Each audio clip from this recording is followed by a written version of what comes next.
परमेश्वर के महान और अद्भुत अनुग्रह से ये समय परमेश्वर ने हमको प्रदान किया है कि हम उसके वचन के ऊपर अपना ध्यान केंद्रित कर सकें। और परमेश्वर ने ही मेरे मन के अंदर ये विचार को डाला कि मैं एक स्पेशल सेशन हर हफ्ते आप लोगों का लूं, ताकि बाइबल के जो दूसरे विषय हैं उनके ऊपर भी आप लोग अपना ध्यान केंद्रित कर सकें, कि वो दूसरे विषय जो हैं वो भी हमारे आत्मिक जीवन के अंदर बहुत ही ज्यादा महत्वपूर्ण है। और बीते समय मैंने जो YouTube सब्सक्राइबर्स थे उनके नाम एक संदेश दिया था। उस संदेश के अंदर मैंने जो YouTube सब्सक्राइबर्स हैं मेरे चैनल के, उनसे भी मैंने प्रॉमिस किया था कि आगे आने वाले समय में मैं पूरे संदेशों को भी YouTube के ऊपर डाला करूंगा। मैंने प्रॉमिस किया था, और उस प्रॉमिस की कड़ी में ये पहला संदेश जो है वो मैं YouTube सब्सक्राइबर्स को भी देने जा रहा हूं, ताकि वो भी इन सब बातों को जान करके और इनको समझ करके अपने आत्मिक जीवन के अंदर आगे बढ़ पाए। तो मेरे प्रॉमिस को मैंने आज के इस सेशन के साथ पूरा करना शुरू कर दिया है। तो आज हम व्हीट एंड द टेयर्स का जो दृष्टांत यीशु मसीह ने मत्ती रचित सुसमाचार के अंदर दिया था, यानी कि जंगली दाने और जंगली बीज और गेहूं का जो दृष्टांत यीशु मसीह ने दिया था, बहुत छोटा दृष्टांत दिया था, उसके ऊपर अपना ध्यान केंद्रित करने जा रहे हैं। और इस आत्मिक सत्य को हम समझने का प्रयास करेंगे कि यीशु मसीह वास्तव में उस दृष्टांत के द्वारा हमको क्या बात समझाने का और क्या बात बताने का प्रयास कर रहा था। हम इस बात को समझेंगे। तो पहले हम उन वचनों को पढ़ लेते हैं। मैं बहुत ही धीमे धीमे उन वचनों को पढ़ूंगा, ताकि आप ध्यान से उन वचनों को जब एक बार सुन लेंगे, समझ लेंगे, तो जितनी भी बातें मैं आपको बताऊंगा वो सारी बातें फिर आपको बहुत अच्छे रूप में समझ में आनी शुरू हो जाएंगी। तो मत्ती रचित सुसमाचार उसका 13वां अध्याय और उसके 24 से लेकर 30 वचन, और उसका 13 अध्याय 36 से लेकर 43वें वचन तक मैं आपके सामने पढ़ रहा हूं। यीशु ने उन्हें एक और दृष्टांत दिया। स्वर्ग का राज्य उस मनुष्य के समान है जिसने अपने खेत में अच्छा बीज बोया। पर जब लोग सो रहे थे तो उसका शत्रु आकर गेहूं के बीच जंगली बीज बोकर चला गया। जब अंकुर निकले और बालें लगीं तो जंगली दाने के पौधे भी दिखाई दिए। इस पर गृहस्थ के दासों ने आकर उससे कहा, हे स्वामी, क्या तूने अपने खेत में अच्छा बीज ना बोया था? फिर जंगली दाने के पौधे उसमें कहां से आए? उसने उनसे कहा, यह किसी शत्रु का काम है। दासों ने उससे कहा, क्या तेरी इच्छा है कि हम जाकर उनको बटोर लें? उसने कहा, नहीं, ऐसा ना हो कि जंगली दाने के पौधे बटोरते हुए तुम उनके साथ गेहूं भी उखाड़ लो। कटनी तक दोनों को एक साथ बढ़ने दो, और कटनी के समय मैं काटने वालों से कहूंगा कि पहले जंगली दाने के पौधे बटोर कर जलाने के लिए उनके गट्ठे बांध लो, और गेहूं को मेरे खत्ते में इकट्ठा करो। तब वे भीड़ को छोड़कर घर में आया, और उसके चेलों ने उसके पास आकर कहा, खेत के जंगली दाने का दृष्टांत हमें समझा दे। उसने उनको उत्तर दिया, अच्छे बीज का बोने वाला मनुष्य का पुत्र है। खेत संसार है, अच्छा बीज राज्य की संतान और जंगली बीज दुष्ट की संतान है। जिस शत्रु ने उनको बोया वह शैतान है। कटनी जगत का अंत है और काटने वाले स्वर्गदूत हैं। अतः जैसे जंगली दाने बटोरे जाते और जलाए जाते हैं, वैसा ही जगत के अंत में होगा। मनुष्य का पुत्र अपने स्वर्गदूतों को भेजेगा, और वे उसके राज्य में से सब ठोकर के कारणों को और कुकर्म करने वालों को इकट्ठा करेंगे, और उन्हें आग के कुंड में डालेंगे। वहां रोना और दांत पीसना होगा। उस समय धर्मी अपने पिता के राज्य में सूर्य के समान चमकेंगे। जिसके कान हो वह सुन ले। तो यीशु मसीह ने यह दृष्टांत अपने शिष्यों को दिया था, और यीशु ने यह दृष्टांत जो जंगली बीज का या जंगली दानों का दृष्टांत दिया था गेहूं के साथ, यह दृष्टांत को हम अक्सर पढ़ते हैं। और हम इसको अलग अलग तरीकों से समझने का प्रयास करते हैं, लेकिन मैं ऐसा सोचता हूं कि हमने कभी भी इस दृष्टांत को उस नजरिए से नहीं देखा है जिस नजरिए से वास्तव में प्रभु ने ये दृष्टांत अपने चेलों को बताने का प्रयास किया था। और यदि हम सिर्फ इस दृष्टांत को ही समझ जाएं तो हम इस बात को समझ जाएंगे कि आज जो भी हमारे जीवन में हो रहा है, या जो भी पास्ट में हमारे जीवन के अंदर हुआ, या जो फ्यूचर में होने जा रहा है, वो सब कुछ यीशु ने इस दृष्टांत के द्वारा हमको बता दिया था। देखिए यहां पर ये शत्रु के बारे में जो बताया गया है इस दृष्टांत में, ये शत्रु जो था, इसने बीज जो था, जंगली बीज जो था, वो आखिरकार क्यों उस खेत के अंदर बो दिया था? शत्रु को बीज बोने की जरूरत क्यों पड़ी? और इसका उत्तर है कि शत्रु को बीज बोने की जरूरत इसलिए पड़ी क्योंकि उसकी उस खेत के स्वामी के साथ, खेत के मालिक के साथ दुश्मनी थी। और अपनी दुश्मनी निकालने के लिए उसने उस खेत के अंदर जहां पे अच्छा बीज बोया गया था, वहां पर उसने जंगली दाने जो थे, जंगली बीज जो था, वो भी उसने डाल दिया था। और देखिए शत्रु जो था, उसने एक बहुत महत्वपूर्ण समय चुना था, बहुत महत्वपूर्ण समय चुना था। शत्रु जो था, उसने ऐसा समय चुना था जो सबसे फर्टाइल समय था। ये वो समय था जिस समय बीज बोया जाता है, वो समय चुना था। ऐसा नहीं कि बीज बो दिया गया और 1-2 महीने बाद आया और आके उसने जंगली बीज जो थे वो डाल दिए। उसने बिल्कुल करेक्ट टाइम चुना था, एक ऐसा समय जो सबसे उपजाऊ होता है, सबसे फर्टाइल होता है, एक ऐसा समय जो कि बोने का, बीज बोने का समय होता है, वो उसने चुना था। और खेत का जो स्वामी था, उसने इतनी मेहनत करी थी उस खेत की जमीन को तैयार करने के लिए। कितने दिनों की उसने मेहनत करी होगी, उसने मिट्टी को तैयार किया और उसके बाद उसने महंगे से महंगा अच्छा बीज खरीदा और उस बीज को उसने इतनी मेहनत के साथ बोया, लेकिन उसकी मेहनत जो थी वो शत्रु के द्वारा खराब कर दी गई, शत्रु के द्वारा खराब कर दी गई। ठीक है, और देखिए ये बीज जो शत्रु बो करके गया, यीशु ने अपने दृष्टांत में बताया है कि जब लोग सो रहे थे, जब लोग लापरवाह थे, बीज बो दिया, खेत तैयार है, अब उनकी एक्सपेक्टेशन क्या है? बारिश आएगी और उसके बाद अंकुर निकलेंगे और उसके बाद गेहूं उत्पन्न हो जाएगा, उनको काटेंगे, खूब मुनाफा कमाएंगे। लेकिन शत्रु ने इस समय का फायदा उठाया जब जो गृहस्थ था, जो खेत का मालिक था, उसके दास भी सो रहे थे, लापरवाह थे दास भी, और जो स्वामी था वो भी लापरवाह था, वो भी सो रहा था। तब आकर के जो शत्रु था उसने बीज बो दिया, जंगली दाने उसने गेहूं के साथ डाल दिए। और यीशु ने यह दृष्टांत जो था वो यरूशलेम के लोगों को दिया था, गलील के लोगों को दिया था, साउथ इजराइल के लोगों को दिया था। और इजराइल के अंदर उस जमाने में एग्रीकल्चर जो है वो बहुत ही ज्यादा महत्वपूर्ण हुआ करता था। तो सब एग्रीकल्चर के जो टैक्टिक्स होती हैं उनको जाना करते थे, और ये भी जाना करते थे कि यीशु वास्तव में बोल क्या रहा है। क्योंकि उस जमाने के अंदर अगर कोई शत्रु पकड़ा जाए किसी के खेत में जंगली बीज डालता हुआ, तो उसके ऊपर मुकदमा चलता था और यह अपमान माना जाता था उस खेत के स्वामी का, कि उसने जंगली बीज डाल करके खेत के स्वामी का बहुत बड़ा अपमान किया। देखिए आज भी मिडिल ईस्ट के अंदर बहुत सारी ऐसी परंपराएं प्रचलित हैं जो कि पुराने जमाने में, प्राचीन काल में हुआ करती थी। उदाहरण के तौर पर अगर कोई मिडिल ईस्ट के अंदर अगर कोई व्यक्ति किसी दूसरे के ऊपर थूक देता है तो उसको एक बहुत बड़ा गुनाह माना जाता है कि उसने सामने वाले की बेइज्जती कर दी है।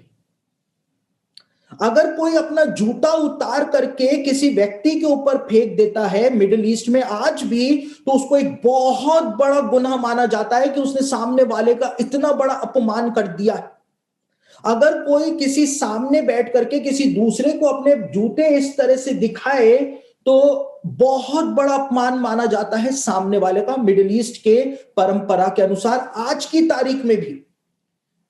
तो आप सोच सकते हैं उस जमाने में जब ये कल्चर उस समय चलता था और कोई शत्रु यदि पकड़ा जाता था किसी के खेत में जंगली बीज डालते हुए, तो उसको एक बहुत बड़ा गुनाह माना जाता था, अपराध माना जाता था।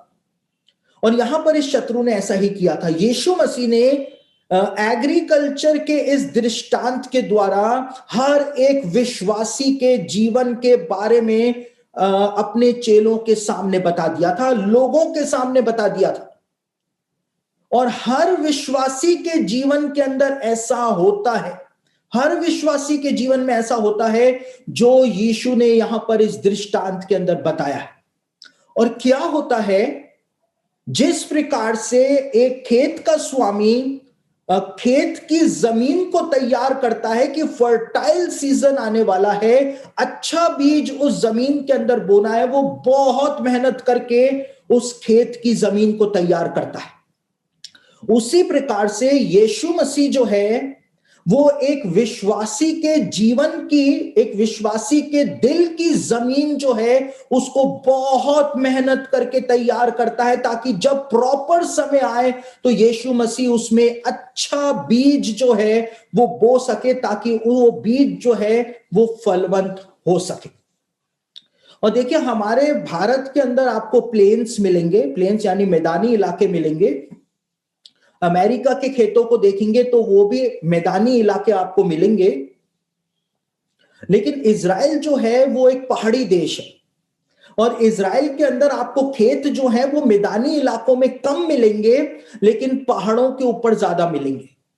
और उस जमाने के अंदर जब ट्रैक्टर नहीं हुआ करते थे, जेसीबी नहीं हुआ करती थी, और दूसरे इक्विपमेंट्स नहीं हुआ करते थे एग्रीकल्चर के, तो उस जमाने के अंदर जो लोग हुआ करते थे, इजरायली लोग, वो जब पहाड़ों के ऊपर जमीन तैयार करते थे तो वो पहाड़ों को टेरेस के आकार में काटा करते थे। जैसे सीढ़ियां होती हैं, ऐसी बड़े बड़े टेरेस के आकार में पहाड़ों को काट करके, लाइमस्टोन के पहाड़ों को काट करके खेत की तैयारियां वो करते थे, जमीन तैयार करते थे।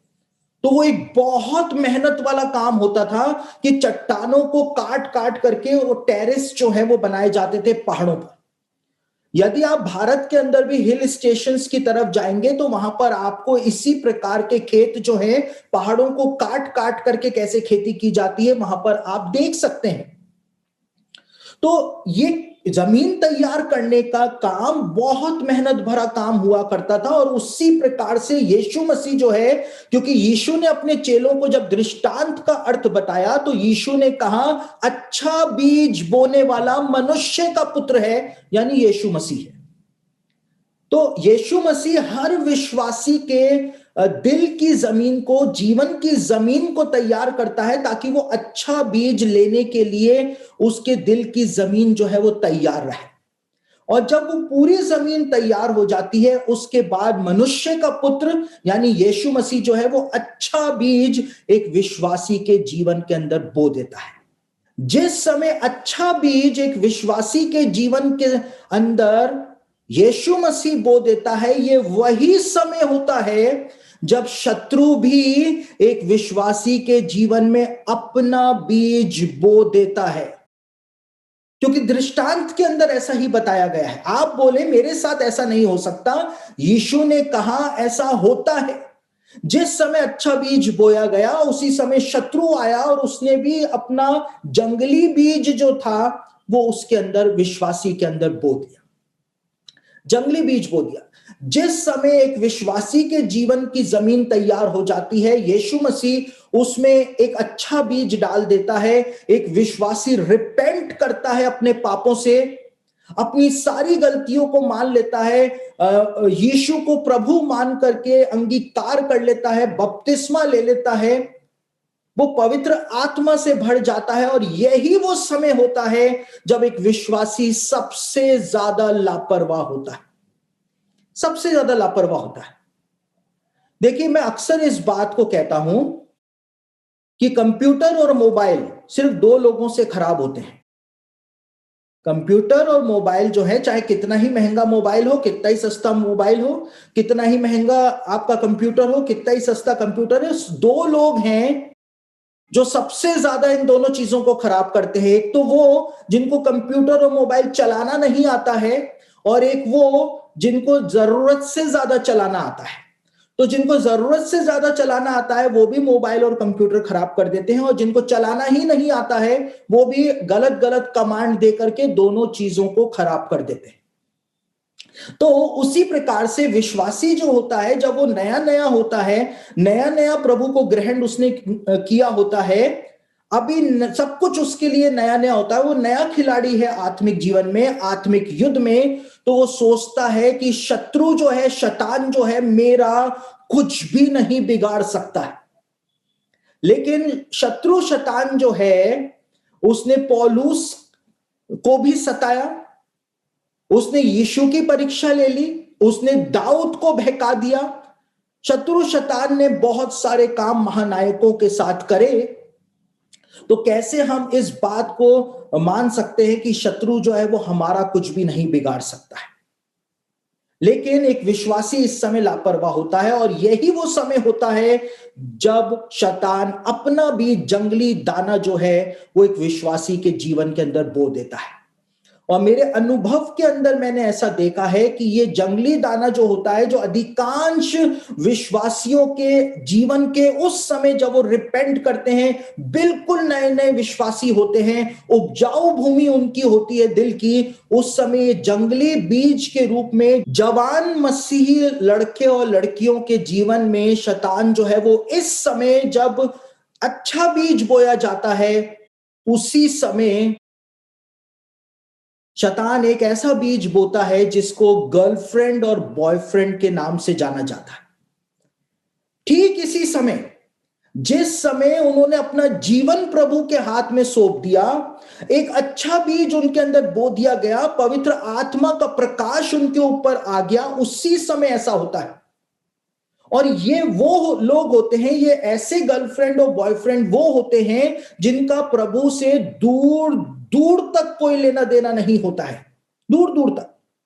अब देखिए, यहां पर मैं एक बात साफ कर दूं कि मैं प्यार के विरोध में नहीं हूं, तो आप लोग मुझको गलत ना समझें, लेकिन मैं आपको कह रहा हूं कि ऐसे लोगों को शैतान लेकर के आता है और उनको हमारे जीवन के अंदर बो करके चला जाता है। और खास तौर से जवान लड़के या जवान लड़की जो होती है, विश्वासी जो होती है, जो नए नए विश्वासी बने होते हैं, उनके जीवन के अंदर वो बो करके चले जाता है। किस समय? ठीक उस समय जब उन्होंने अपना जीवन यीशु मसीह के हाथ में सौंपा होता है, ठीक उसी समय।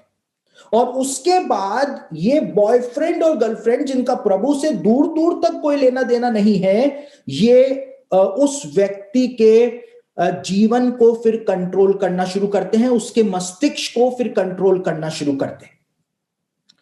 और जरूरी नहीं है कि बॉयफ्रेंड और गर्लफ्रेंड ही ऐसा करे, कई बार कुछ लोग हमारे जीवन के अंदर शैतान बो देता है उसी समय जब हम पाप से निकल करके प्रभु के पास आए होते हैं। उसी समय वो हमारे साथ ऐसे लोगों को जोड़ देता है जो विश्वासी होते हैं, जो विश्वासी होते हैं, वो प्रिटेंड करते हैं कि वो विश्वासी हैं, और वो हमारे साथी बन जाते हैं। ऐसे साथी बन जाते हैं, ऐसे घनिष्ठ साथी वो बन जाते हैं कि हमको ऐसा लगता है कि उनके बिना तो हम कुछ कर ही नहीं सकते, कर ही नहीं सकते। देखिए, मैं आपको एक उदाहरण दूं। मैं एक जगह के ऊपर प्रचार करने गया हुआ था आज से कई साल पहले, और वहां पर प्रचार के बाद जब मैं लोगों के लिए प्रार्थना कर रहा था, तो पवित्र आत्मा ने मुझको एक जवान के बारे में बताया जो उसी सभा में था। और पवित्र आत्मा ने मेरे को उसका नाम नहीं बताया। और मैं ये बात आपको पहले ही बोल चुका हूं कि पवित्र आत्मा कभी भी किसी की बेइज्जती नहीं करता है।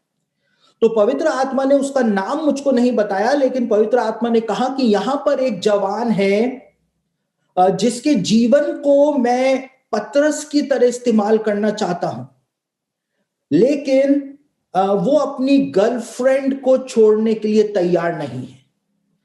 और परमेश्वर ने मुझको कहा कि उसको मैं बोलूं कि परमेश्वर ने उसके लिए एक दूसरा साथी का चुनाव किया है, उसको अपनी गर्लफ्रेंड को छोड़ना ही पड़ेगा अगर वो इस्तेमाल होना चाहता है तो। और उसके बाद जब मैंने ये बातें बोली और जब मैं मंच से उतर करके जा रहा था, तो उसके बाद वो जवान लड़का जो था वो मेरे पास आया। उसकी आंखों के अंदर आंसू थे, वो आ करके मेरे गले से लिपट गया और मेरे गले से लिपट करके वो जोर जोर से रो करके मुझको कहने लगा कि पास्टर साहब, मैं उससे बहुत प्रेम करता हूं, मैं उसको छोड़ नहीं सकता हूं, मैं उसके बिना मर जाऊंगा। और मैंने उसको समझाया कि परमेश्वर तुम्हारे जीवन को पतरस की तरह इस्तेमाल करने जा रहा है, मांग रहा है। देखिए, यीशु मसीह जो है उसने अच्छा बीज क्यों बोया? अच्छा बीज इसलिए बोया क्योंकि उसको पता है कि जमीन जो है वो अच्छी है, ये जमीन अच्छी है, इसलिए इसमें अच्छा बीज उसने बोया। और उसको पता है कि ये जमीन ऐसी है कि इसमें अच्छा बीज जो है वो बहुत फलवंत होगा। और इसीलिए पवित्र आत्मा कह रहा था कि मैं इसके जीवन को इस्तेमाल करना चाहता हूं, लेकिन एक जंगली दाना जो है इसके साथ फंसा हुआ है। और वो लड़की जो थी वो विश्वासी नहीं थी। वो लड़की जो थी उसने पूरी तरह से इसको कंट्रोल किया हुआ था और उसने कहा कि मैं तो उसको नहीं छोड़ सकता हूं। वो रोता रोता ही वापस चला गया। कई बार शैतान जो है ऐसे समय पर, जब हमारा जीवन हमने प्रभु को दिया होता है, उसी समय कुछ लोगों को हमारे साथ जोड़ देता है, हमारे साथ जोड़ देता है। और वो हमारे साथी भी हो सकते हैं। कई बार आपके मित्र, आपके साथी जो होंगे वो इस प्रकार से होंगे जिनको आस्तीन का सांप कहा जाता है। आस्तीन का सांप कहा जाता है, या आपके साथी उस अजगर के समान होंगे जो धीमे धीमे अपने शिकार को कसता रहता है, कसता रहता है, एकदम से नहीं लेकिन धीमे धीमे कसता रहता है। और यीशु मसीह इन सब बातों को जानता है, परमेश्वर इन सब बातों को जानता है।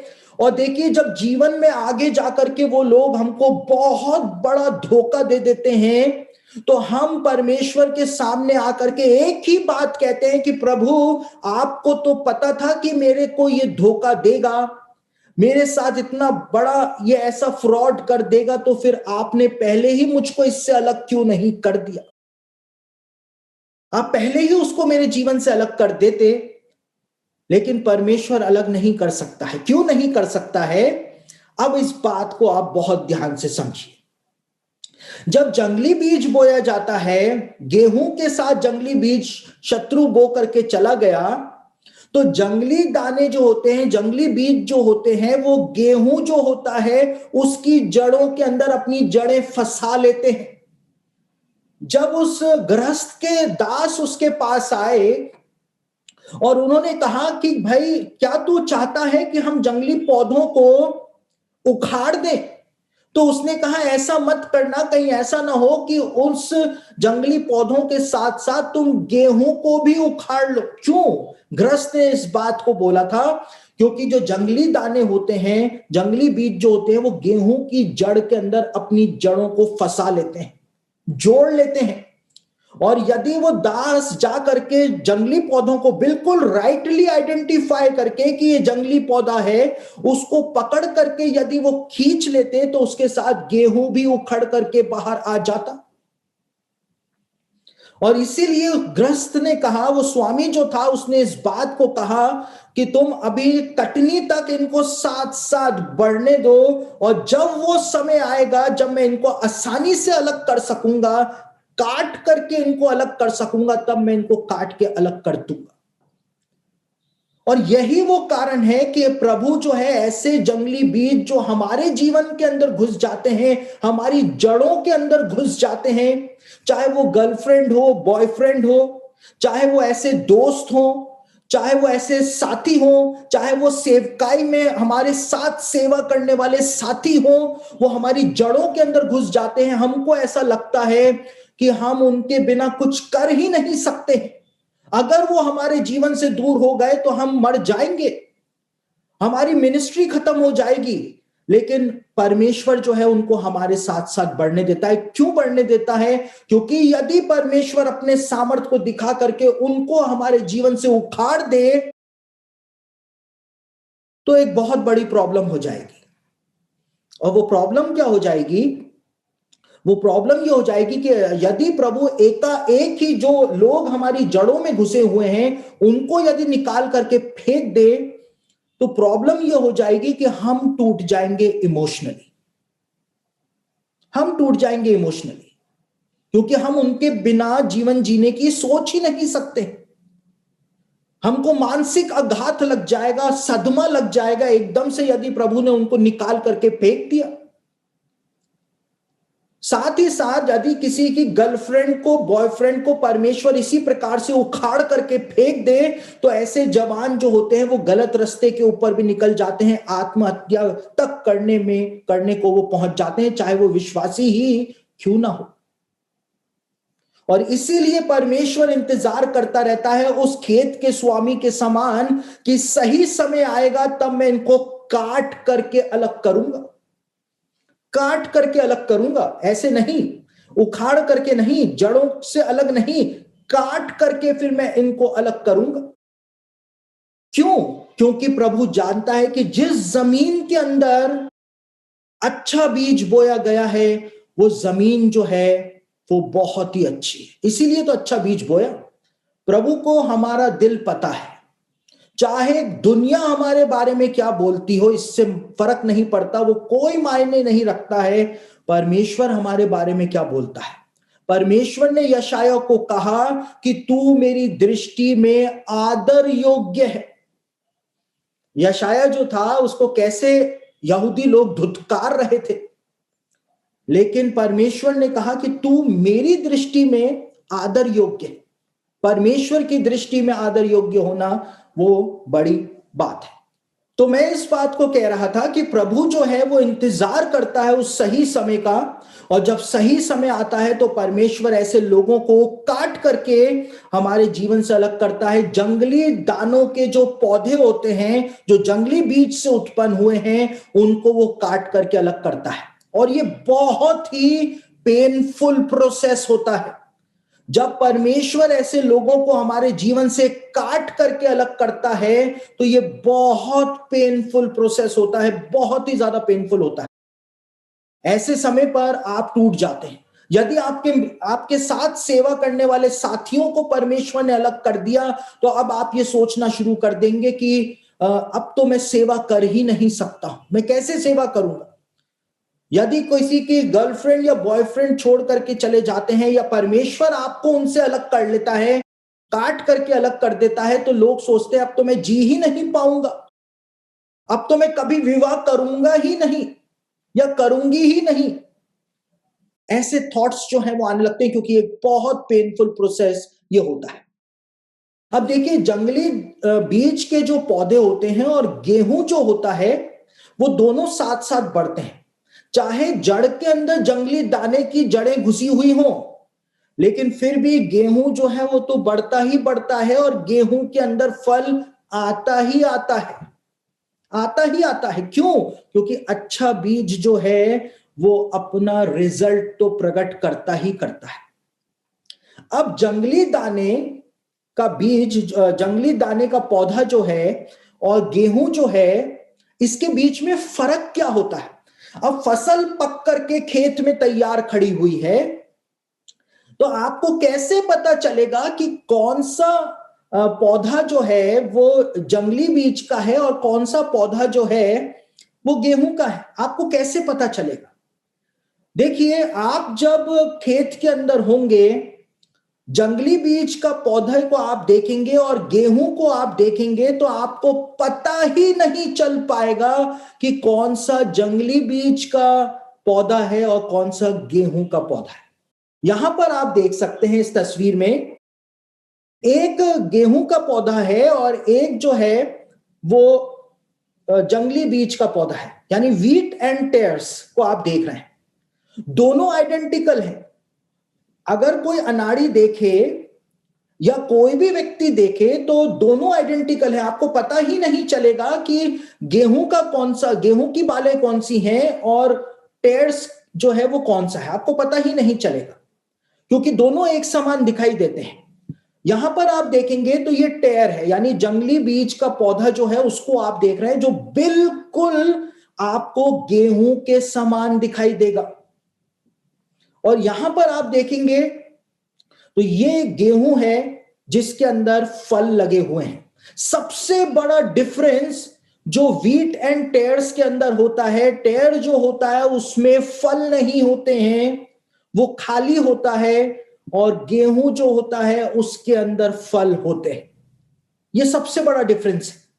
दोनों सेम दिखते हैं, दिखते दोनों सेम हैं, दोनों विश्वासी हैं, दोनों अच्छे हैं, दोनों जवान हैं, दोनों साथ साथ सेवा कर रहे हैं, लेकिन जिसके जीवन के अंदर अच्छा बीज बोया गया उसके जीवन के अंदर फल दिखाई देने शुरू हो जाते हैं, और जिसके जो जंगली बीज का फल वो पौधा है उसके अंदर कोई भी फल दिखाई नहीं देते। एक और सबसे महत्वपूर्ण बात मैं आपको इस विषय के अंदर बताऊं तो वो ये है कि जब खेत के अंदर हवा चलती है, तो हवा जब चलती है तो जो टेयर होता है, यानी कि जो जंगली बीज का पौधा जो होता है वो सीधा खड़ा रहता है।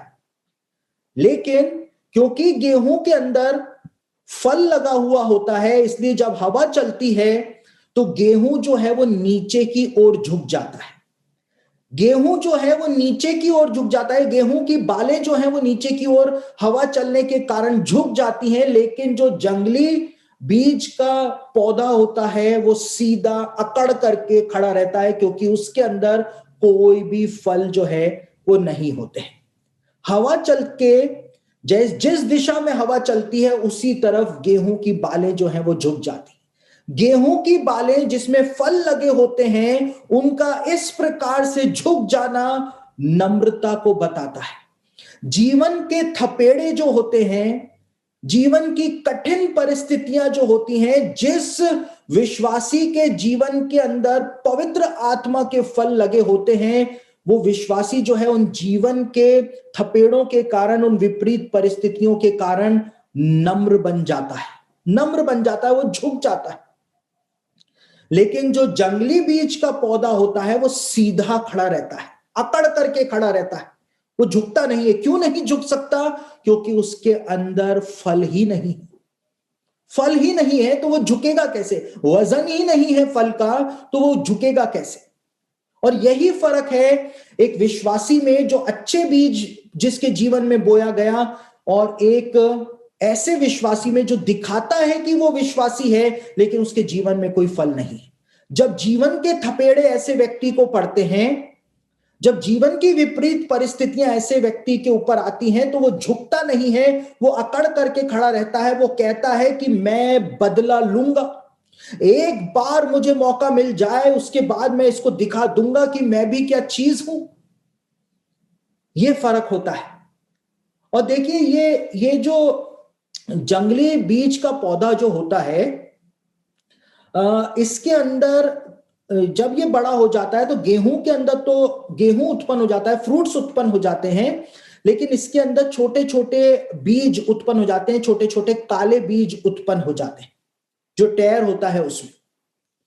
और ये काले बीज यदि कोई बाय मिस्टेक भी खा जाए, बाय मिस्टेक खा जाए, तो उसको डिजीनेस हो जाती है, उसको नशा सा हो जाता है। साथ ही साथ बाय मिस्टेक यदि ये जंगली पौधे के जो होता है, इसके अंदर जो बीज उत्पन्न होते हैं उनको कोई खा जाए तो उसको फिर उल्टियां ही उल्टियां, वॉमिटिंग ही वॉमिटिंग उसको होनी शुरू हो जाती है, फूड पॉइजन हो जाती है। यानी कि पूरी तरह से वो जंगली बीज का ही पौधा होता है, जंगली बीज का ही वो फल होता है।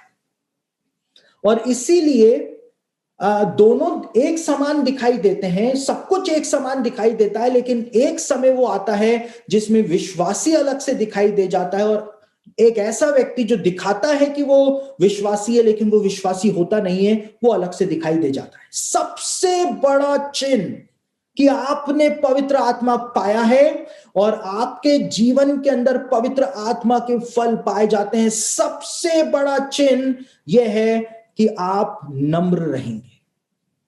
आप बदला लेने की बातें नहीं बोलेंगे कि मेरे साथ ऐसा कर दिया मैं तो छोड़ूंगा ही नहीं।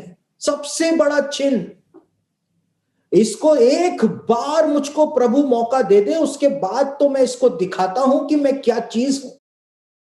बाइबल में लिखा है कि उलट फेर की बातें तेरे मुंह से नहीं निकलने पाए। परमेश्वर पलटा लेने वाला परमेश्वर है, ठीक है। और पतरस कहता है कि यदि तुमने अपराध करके घूंसे खाए और उसके बाद तुमने धीरज धरा तो उससे क्या लाभ। तो कई बार शैतान ऐसे लोगों को हमारे जीवन के अंदर पूरी तरह से हमारी जड़ों में घुसेड़ देता है। उनके बिना हम जीने की कल्पना नहीं कर सकते हैं, उनके बिना हम मिनिस्ट्री में आगे बढ़ने की नहीं सोच सकते हैं, हम कुछ भी नहीं कर सकते हैं, हम लोग उनके ऊपर डिपेंड हो जाते हैं। लेकिन परमेश्वर ऐसे लोगों को काट करके हमारे जीवन से अलग करता है। और देखिए, परमेश्वर आपके जीवन को उस समय तक वो वाली आशीष नहीं देगा जो वो देना चाहता है। आपकी सेवकाई को वो उस स्तर तक कभी भी नहीं बढ़ाएगा जहां तक वो ले जाना चाहता है। आपके जीवन को आशीषों से नहीं भरेगा, उस समय तक आपको आशीषें मिलेंगी। परमेश्वर अन्याय नहीं, वो जानता है कि भूमि अच्छी है, इसीलिए अच्छा बीज मेरे बेटे ने बोया, उसको पता है। लेकिन वो आपको आशीष तो देगा, लेकिन लिमिटेड आशीष देगा। गेहूं जो है वो बड़ा होता है जंगली बीज, जंगली पौधे के साथ साथ, उसके अंदर फल भी लगते हैं जंगली पौधे के साथ साथ। लेकिन अभी तक वो गेहूं जो उत्पन्न हुआ वो किसी के भी काम का नहीं होता है। तो आपको उपयोगी बनाने के लिए परमेश्वर सबसे पहले इन जंगली पौधों को अलग करेगा। क्यों अलग करेगा? क्योंकि यदि ये जंगली पौधों के वो काले काले बीज गेहूं के साथ मिल जाएंगे, गेहूं को जब अलग किया जाएगा उस समय यदि ये मिल जाएंगे तो लोगों को फूड पॉइजनिंग कर देंगे, बीमार कर देंगे। इसलिए सबसे पहले मैं काटने वालों को कहूंगा कि जंगली पौधे जो हैं उनको काट करके गट्ठों में बांध करके अलग कर लें और उनको बाद में जलाया जाएगा। तो परमेश्वर सबसे पहले जंगली पौधों को, जो जंगली बीज हमारे जीवन में होते हैं, उनको काट करके हमारे जीवन से अलग कर देता है। अब आप पूरी तरह से अकेले हो गए। अब आपको सदमा लग चुका है, आप डिप्रेशन में आ चुके हैं, आप परमेश्वर के सामने रो रहे हैं कि मुझको सबने धोखा दे दिया, अब मैं अकेला रह गया हूं। वो धोखा नहीं दिया, परमेश्वर ने उनको काट करके आपसे अलग किया है ताकि वो आपके जीवन को अब उपयोगी बना सके। फल तो लगे हुए हैं जीवन में, पवित्र आत्मा तो पाया हुआ है आपने, और अच्छी जमीन के ऊपर फल लगा हुआ है, लेकिन उन जंगली बीज और जंगली पौधों के कारण परमेश्वर आपके जीवन को उस स्तर तक इस्तेमाल नहीं कर पा रहा है जहां तक वो करना चाहता है। और इसीलिए परमेश्वर जब उनको काट करके आपसे अलग कर देगा तो उसके बाद आपके जीवन को वो बहुत आयत से इस्तेमाल करेगा।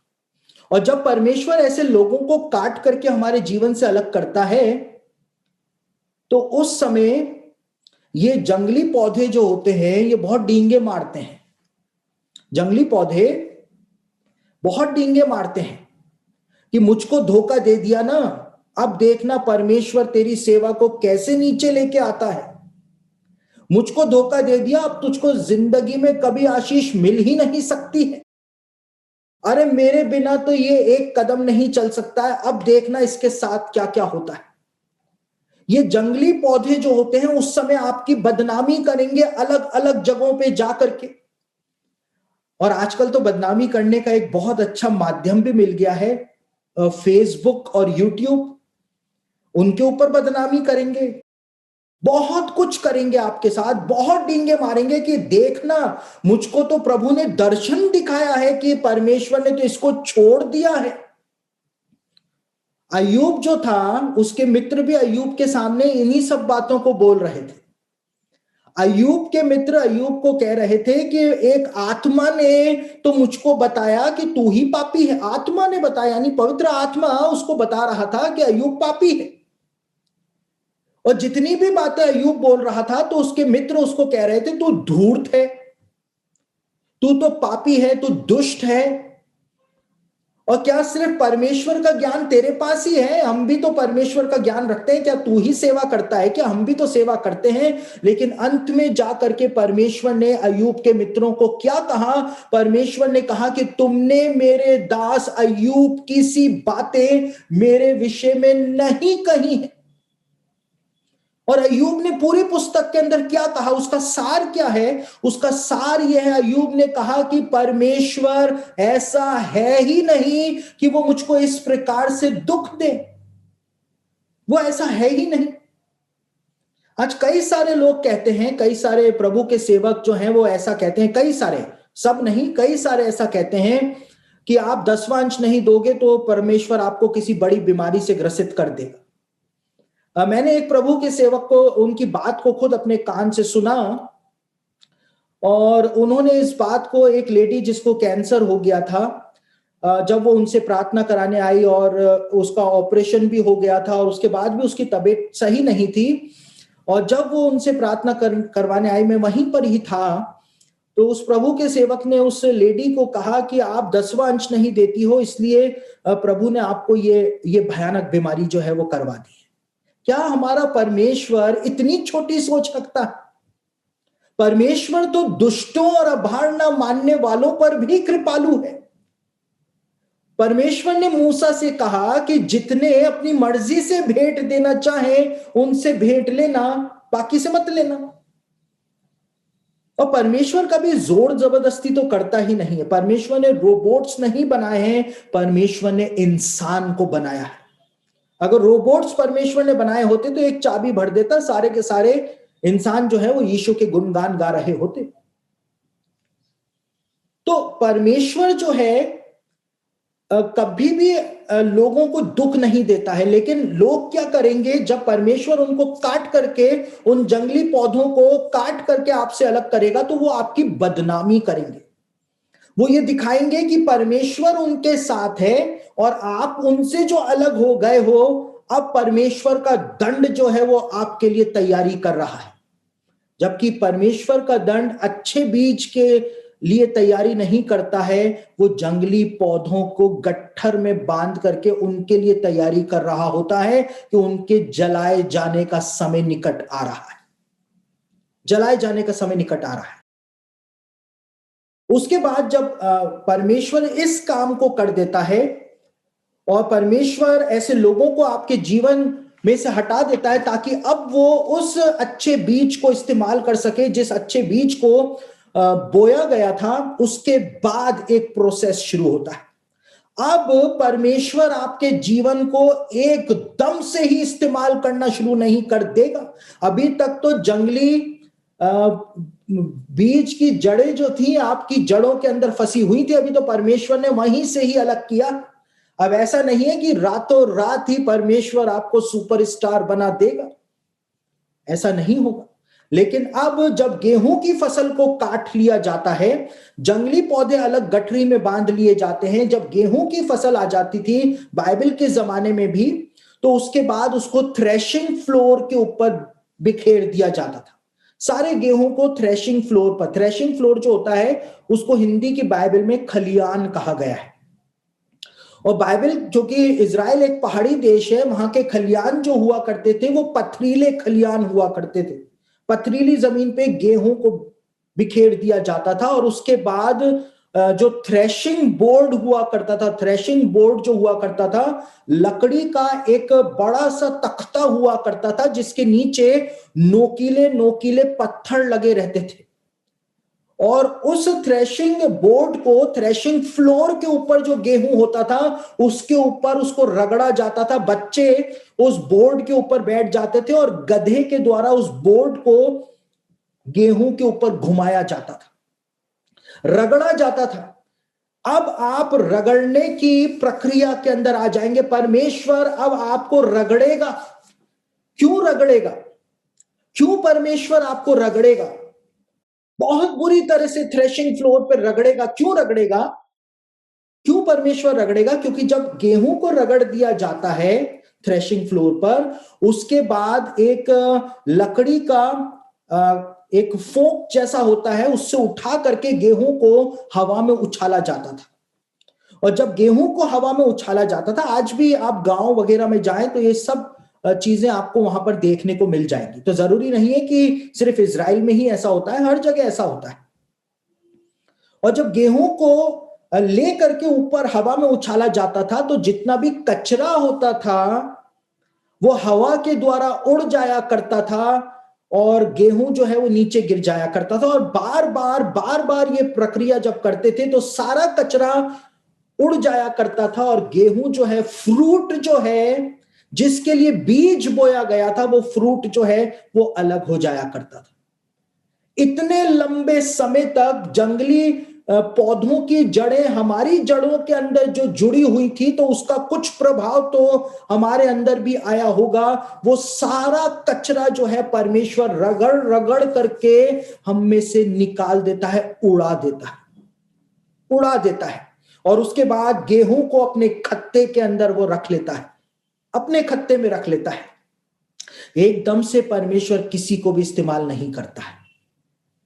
हमने क्या सोचा, जब हम उन सब लोगों से अलग हो गए तो अब हम तो सेवा ही नहीं कर पा रहे हैं, परिस्थितियां कठिन होती जा रही हैं, हम तो रगड़ खा रहे हैं हर जगह। लेकिन परमेश्वर ये कर रहा है, यही तो प्रोसेस है। और उसके बाद क्या होता है, जब खत्तों के अंदर गेहूं के फ्रूट को ले लिया गया, अब उसके बाद चक्की के अंदर गेहूं को डाला जाता है। अभी तक तो सिर्फ खलियान में उसको रगड़ा जा रहा था, पथरीली भूमि पर गेहूं को रगड़ा जा रहा था। अब वो पत्थर के दो पाटों के बीच में आकर के, आजकल की जो आटा पीसने वाली चक्कियां होती हैं, मैं उसकी बात नहीं कर रहा हूं। बाइबल के जमाने में चक्की के दो पाट लगा करके जैसे पीसा जाता था, उसकी बात कर रहा हूं। उसके अंदर परमेश्वर हमको डाल देगा, उसके अंदर डाल देगा। और उसके बाद परमेश्वर हमको पीसना शुरू करेगा। हमारे जीवन की परिस्थितियां इतनी कठिन हो जाएंगी कि वही जंगली पौधे जो हैं, जो दूर खड़े होकर के हमारी हंसी उड़ाएंगे, हमारी बदनामी करेंगे। हो सकता है कोई बहुत बड़ी फाइनेंशियल प्रॉब्लम हमारे सामने आ जाए, हो सकता है कि कोई बीमारी हमारे सामने आ जाए, को हो सकता है हमारे जीवन में कोई बहुत बड़ी ट्रेजेडी हो जाए, क्योंकि हम पत्थरों के बीच के अंदर पिस रहे हैं। परमेश्वर हमको पत्थरों के बीच के अंदर पीस रहा है। क्यों पीस रहा है? ताकि हमको वो उस फॉर्म में, उस स्वरूप के अंदर लेकर के आ जाए जहां से वो हमको कम से कम इस्तेमाल करना तो शुरू करे। और परमेश्वर उस समय तक हमारे जीवन की परिस्थितियों को बहुत ज्यादा कठिन कर देता है, हमको पीसता रहता है वो चक्की के पाटों में, जब तक कि हम उस स्वरूप के अंदर नहीं आ जाते हैं, जब तक कि गेहूं का आटा नहीं बन जाता है, गेहूं पिस नहीं जाता। और ये सारे जंगली पौधे जो हैं, जिनको पहले से ही गठरियों में बांध करके रखा हुआ है, क्योंकि उनका फ्यूचर जो है वो जलाया जाना है, वो आपको डिप्रेस करेंगे अपनी बातों के द्वारा, अपने कार्यों के द्वारा, कि देखो मैं तो कहां पर आ गया हूं और ये तो कहां पर रह गया है, अगर मैं इसके साथ होता तो ये पता नहीं कहां पर होता। वो अपनी बातों के द्वारा आपको डिप्रेस करेंगे। लेकिन अब आप उस फॉर्म में आ गए हैं जहां से परमेश्वर आपको उपयोग करेगा। आपको परमेश्वर पत्थर के उन पाटों के बीच में से अब निकाल लेगा, क्योंकि उसका काम हो चुका, आपको उसने आटा बना दिया। अब आप पत्थर के पाटों में से निकल गए। लेकिन समस्या जो है वो अभी भी खत्म नहीं हुई है, क्योंकि प्रोसेस जो है वो अभी भी जारी है। प्रोसेस क्या जारी है? अब आपको गूंदने की प्रक्रिया में परमेश्वर लेकर के आएगा। अब आटे को जिस प्रकार से गूंदा जाता है, आटे को कैसे गूंदा जाता है? पानी मिला करके मुक्कों से गूंदा जाता है। और मुक्के किसके होते हैं? ये मुक्के इंसान के मुक्के होते हैं। अब चाहे महिला के हो या फिर पुरुष के हो, लेकिन मुक्के तो होते ही हैं। यानी कि मानवीय हाथों के द्वारा अब आपका गूंदा जाना जो है वो शुरू हो जाएगा।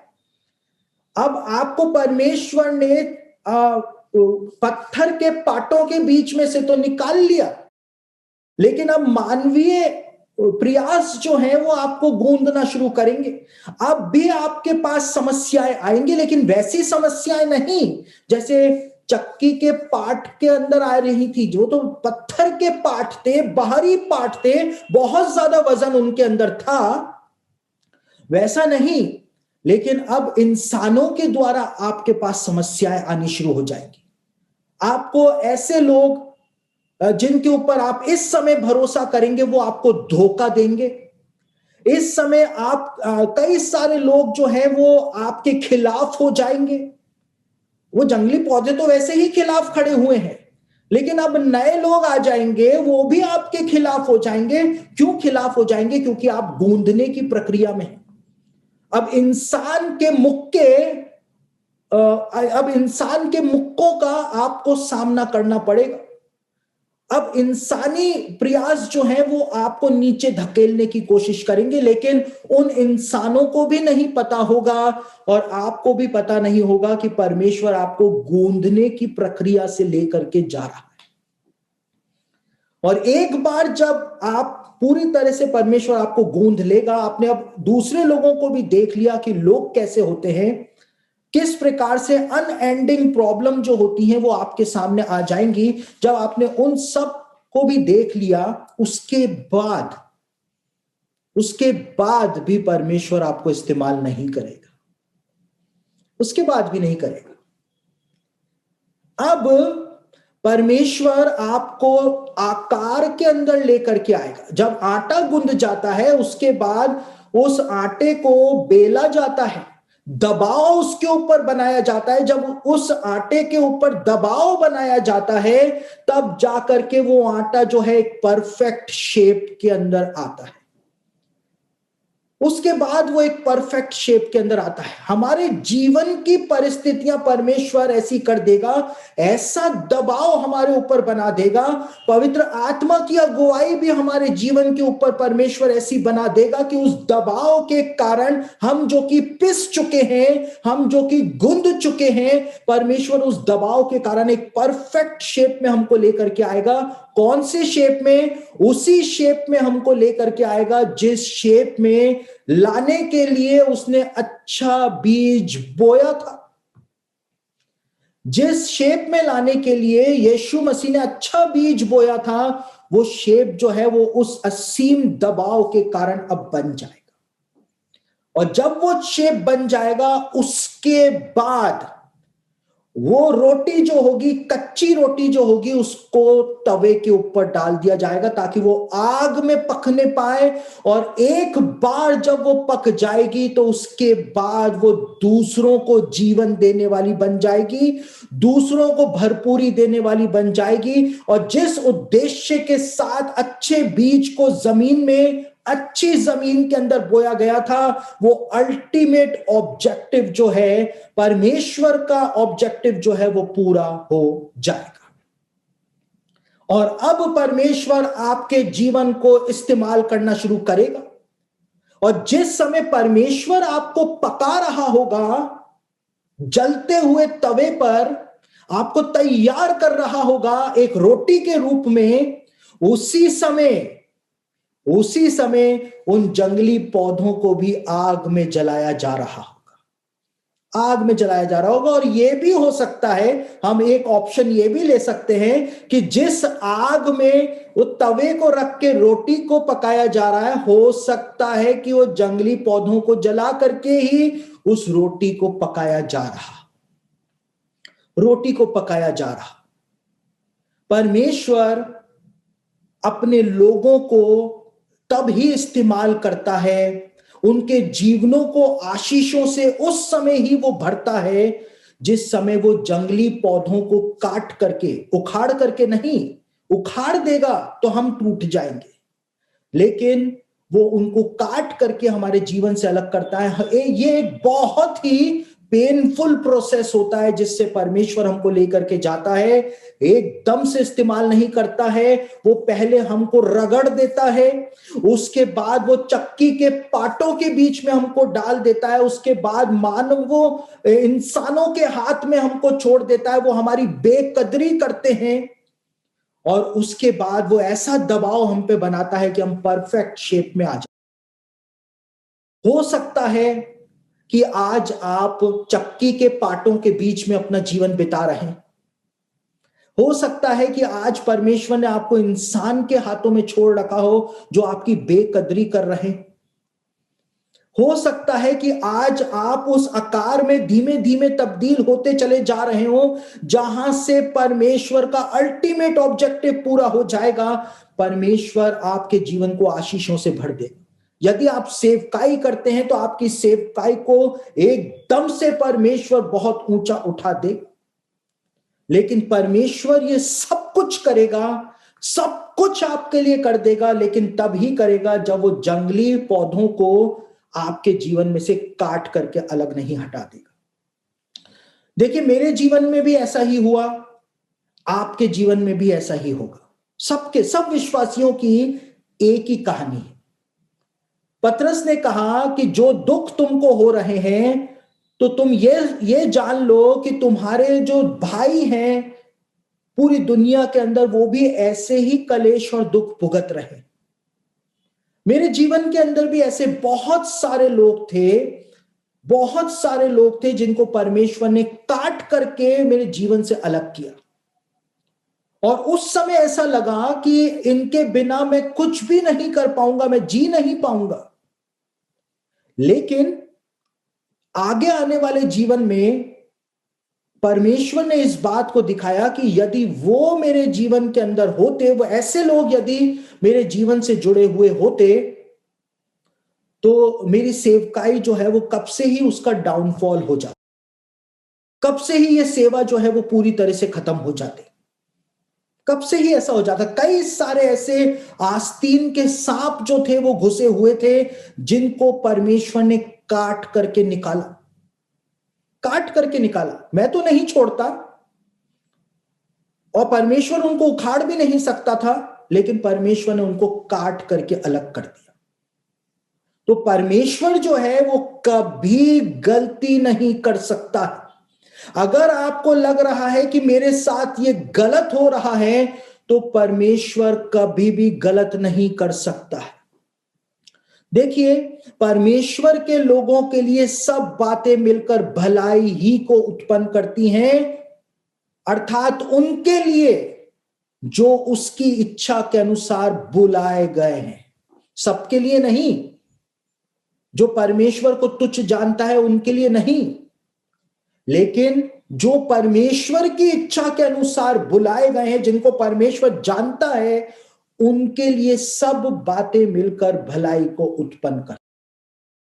तो जब यीशु ने ये जंगली बीज और गेहूं का दृष्टांत अपने शिष्यों को दिया और यहूदियों को दिया, तो वो लोग भी इसी प्रकार से इतनी ही गहराई से जाकर के इस दृष्टांत को समझे थे कि इस दृष्टांत के अंदर कितनी महत्वपूर्ण बातें लिखी हुई हैं। लेकिन उसके बाद जब यीशु मसीह ने अपने चेलों को यह दृष्टांत समझाया, तो यीशु मसीह ने कहा, अच्छा बीज बोने वाला मनुष्य का पुत्र है। खेत जो है वो संसार है, जगत है। काटने वाले जो है वो स्वर्गदूत है, और जो शत्रु जिसने जंगली बीज बोया वो शैतान है। और जगत के अंत में भी ऐसा ही होगा। यीशु ने कहा कि मैं अपने स्वर्गदूतों को भेजूंगा और वो सारे जंगली पेड़ पौधे जो होंगे उनको काट करके अलग कर देंगे और उनको आग के अंदर डाल देंगे।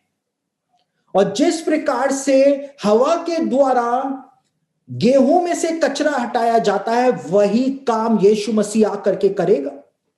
यीशु मसीह जब सेकंड कमिंग के अंदर आएगा, रैप्चर में नहीं, सेकंड कमिंग में जब वो आएगा, तो वो फूंक मार करके दुष्टों को उड़ा देगा। ये कहां पर लिखा हुआ है?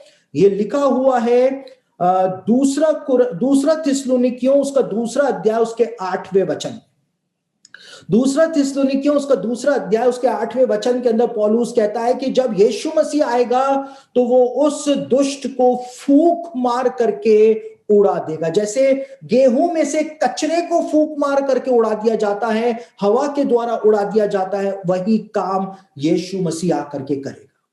तो यीशु मसीह ने यह दृष्टांत जो था वो एक विश्वासी के जीवन के लिए भी बोला था। यीशु मसीह ने इस दृष्टांत के द्वारा यह भी बताया था कि अंतिम दिनों में न्याय कैसे होगा, और साथ ही साथ यीशु मसीह ने इस दृष्टांत के द्वारा हमको एक इनसाइट भी प्रदान करी थी कि आज हमारी कलीसियाओं में कई सारे ऐसे लोग हैं जो प्रिटेंड करते हैं कि वो बहुत बड़े विश्वासी हैं, लेकिन जिस विश्वासी के जीवन में नम्रता नहीं है वो विश्वासी जो है वो जंगली पौधे के समान है जो सीधा खड़ा रहता है। गेहूं और जो जंगली पौधा होता है वो एक समान दिखते हैं। कलीसिया के अंदर सारे विश्वासी एक से दिखते हैं, जैसे सारे चाइनीज एक से दिखते हैं, उसी प्रकार से कलीसिया में सारे विश्वासी अच्छे दिखते हैं, लेकिन एक समय आता है कि फल होने के कारण गेहूं जो है वो झुक जाता है और जंगली पौधा जो है वो सीधा खड़ा रहता है।